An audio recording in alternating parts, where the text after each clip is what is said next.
So, I've had a lot of embarrassing things happen to me in my life. Once, when I was a teenager, I sat in my room all by myself and ate a kg of grapes and drank like a litre of brown apple juice. And after doing that for a little while, I felt a fart coming on, but I trusted it just a little bit too much. And so I did that thing where you dial 137 on your phone, and then you hang it up and you let it call yourself. And then my sister picked up upstairs and I picked up the phone, and I was all like, Holly, I need a towel. And knowing how that would sound coming from a teenage boy who had been in his room all day, I decided that it would be less embarrassing to say, don't worry, I've actually just sharted myself on account of all of the grapes and apple juice that I've been drinking. There's liquid poo in my pants, and I need a towel to help dry some of it up so I can at least walk upstairs with some dignity and have a shower. And don't draw any other conclusions of what I might need the towel for, which in retrospect actually would have been a lot less embarrassing than letting her and then subsequently all of her friends know that I sharted myself. My sister made so much fun about me that even to this day she still pokes little jabs at me about that. In fact, if I was to even get her on the phone right now, I haven't even prompted her for this at all, but should probably bring it up.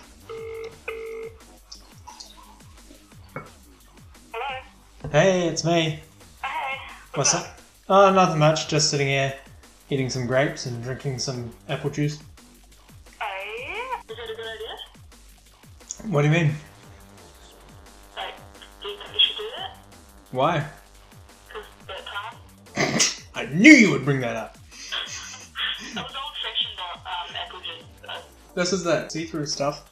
Is it like the thick one? Because you know there's like the clear one, and then there's the thick one? Yeah, this... Are you talking about the apple juice or the result? Apple juice. Yeah, it's the see-through apple juice. Why are you doing that? Just felt like living life on the edge. Anyway, given how embarrassing and traumatic that was, it's still not as bad as what I'm about to tell you.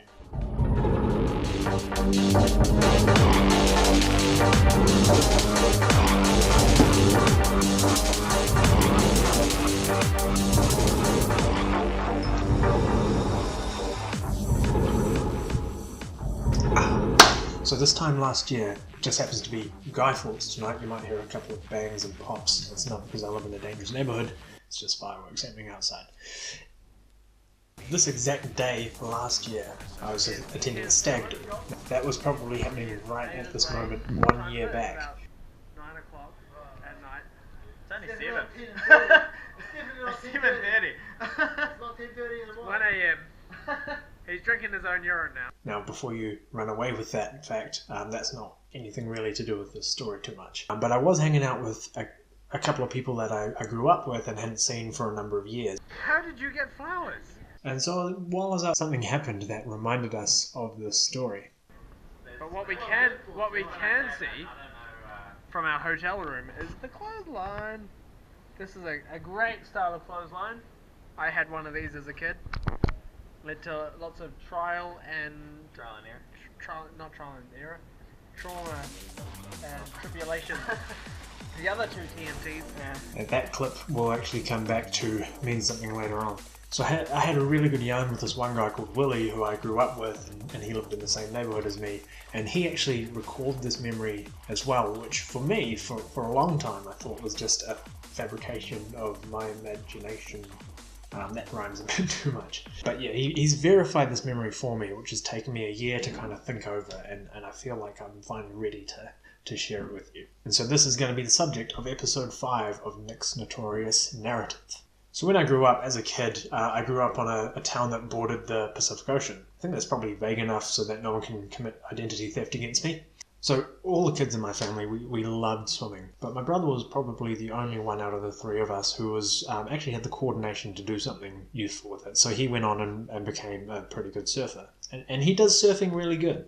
And that's probably part and parcel due to all of the support that my uncles gave him when they found out that he wanted to be a surfer. They were stoked. You know, they gave him old surfboards. They gave him those hose strap things you wrap around your arm or your leg so that the board doesn't swim away from you when you get knocked out by a wave. And one thing in particular that they gave him was an old wetsuit. So this is going to be a key item in the story. So my brother clearly had a big passion for the sea, and I did as well, but I also liked a couple of other things, namely one of them being Star Wars. There's my X-Wing from when I was little over there, and that's my incredible cross-sections from Star Wars Episode 1. Episode 1! It's got Jar Jar in it! I also got the dressing gown. So that's pretty cool, I guess. I watched our home-taped VHS version of Empire Strikes Back so many times that when I watch it today, I'm still thrown out that there are no ad commercials at the points where I used to watch it. But yes, I was a huge fan of Star Wars, even though I was a bit of a dumb kid and I didn't really know what was happening half the time. If you only knew the power of the dark side. Obi-Wan never told you what happened to your father. He told me enough. He told me you killed him. Luke, I am your father.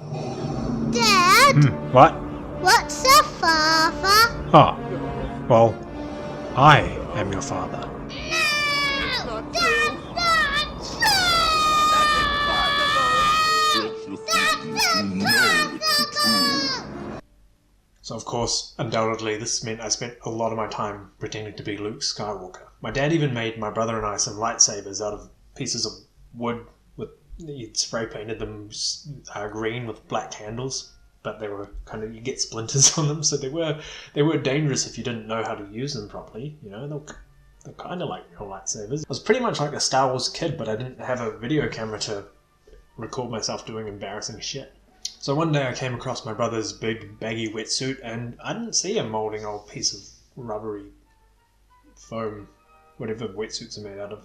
I saw a spacesuit. The other thing I used to do was I'd get my soccer pads and I'd strap them onto my arm and pretend that I was like the Luke Skywalker from Jedi with the robot arm. That was pretty cool. So one afternoon I'm running around my back lawn and I must have been playing with Willie, the person from before, not that. I had my lightsaber stick, had the wetsuit on, had my soccer pad straps, and I saw our clothesline. It was one of those rotisserie ones. Is it rotisserie?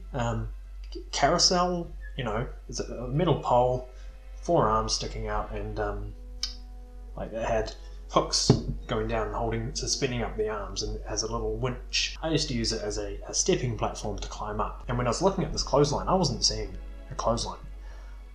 I was seeing the little aerials hanging underneath Cloud City. But I was going to go and react that scene from the end of Empire Strikes Back, my favourite movie. So I put my foot on the winch, climb up, and I'm standing on top of the clothesline, which for me, that was like 2 stories high, right? And I look out the arm of the clothesline and there's a slight breeze and it might turn slightly. I go, right, cool, I'll walk out and I'll hang upside down, suspended from the bottom of the clothesline, and I'll just be like, Leia! Leia! Don't know what else I was going to do, I just wanted to do that. So I was walking along the arm of this clothesline. I got to about halfway where I think it was like a rod of steel. It hooks into a little tab and it holds up the rest of the clothesline arm. And I mentioned before, kind of not very coordinated, so I slipped. Which would have been fine, 2-story fall to the ground, but the wetsuit I was wearing has a zip on the back. And the zip got caught on that hook. Now that would have been bad, you know, that would have been the end of me if it was a normal wetsuit. But this one was really baggy, so my head just goes straight in. And I'm hanging from this clothesline with my head inside the wetsuit. I'm blind in the world. I'm hanging there, and there's only one person I know who's big enough to get me off the clothesline. So I'm sitting there going, Blair! Blair! And my friend William must have seen the predicament I was in and ran off to get my brother. If we had just stayed on Dagobah, none of this would have happened. Right, little buddy? That I'm just hanging there, losing circulation in my arms, wearing his wetsuit. So he turns up with all of the kids in the neighbourhood, because they must have been playing cricket or something down on the driveway. And they find my lightsaber sitting on the ground, and they picked it up. And they proceeded to beat me with it. beat me pretty bad with it. So yeah, all I know is I'm getting smashed with a stick lightsaber and slowly turning around and they're all laughing. Oh, we got you. They all run off. My brother must have had a change of heart or a change of conscience because he came back and lifted me up off the clothesline and put me down on the ground and oh, I'm sorry, it was Neil Harris, it was Warren. I can't remember who they were. I was 6. But yeah, that was embarrassing and traumatic. It does, it's still something that's quite sensitive to me. It's been really hard to talk about it. But I guess that wraps up another episode of Nick's Notorious Stories. I suppose that the moral of this story is to embrace the embarrassment when you do something that you're ashamed of. The fact that you're ashamed shows that this is not a part of who you are.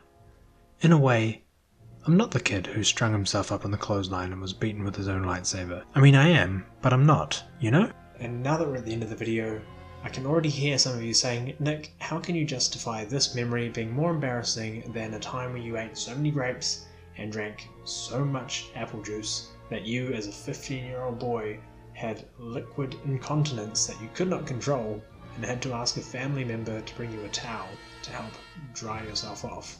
And to that I say, well, in retrospect, you're probably right. So I know it was a quick one. I wanted to talk about something a bit funny this time. I can see the funny side of it, right? If it was someone else, I'd find it hilarious.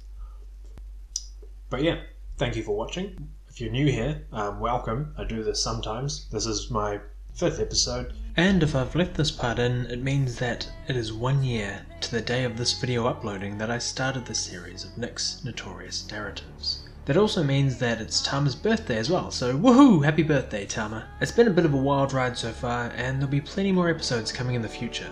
I do really hope that you've enjoyed this episode. The last one was probably better. It was probably a bit dark, so I felt I needed to make something a bit lighter. But the next one, oh man, the next one's going to be so exciting. There's going to be car chases, there's going to be racism, kind of, maybe, who knows.